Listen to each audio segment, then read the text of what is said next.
现在登场的是傈僳族。傈僳族的祖先也是发源于西北高原的游牧族群，历史上经历了长期的民族迁徙。傈僳族妇女身上的海贝，古代曾做货币使用。迁徙途中，傈僳族妇女把海贝缝在腰带上，海贝的货币功能消失后，海贝腰带成为服装上的装饰品。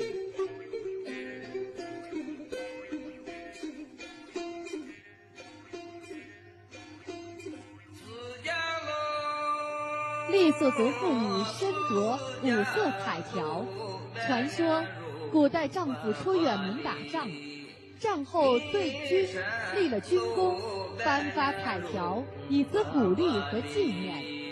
丈夫将彩条寄回家，报平安报喜；妻子则把彩条缝在衣服上，既表示对丈夫的思念，又是一种充满自豪的炫耀。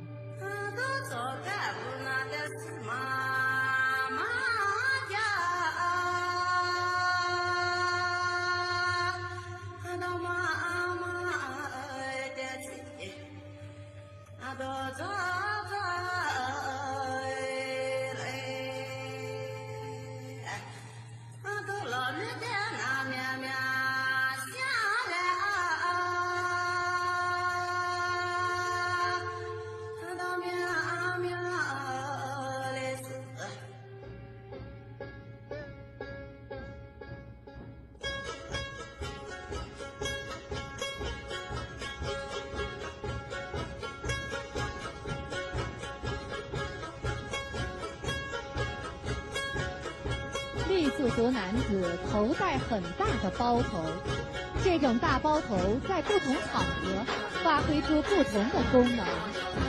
古代作战时起到有效的头盔保护作用，晚上在野外睡觉可以打开做被子御寒，攀爬时可以拧成绳索，还可以包裹物品。根据不同地区服饰主色调的差异，分为白傈僳、黑傈僳和花傈僳三种。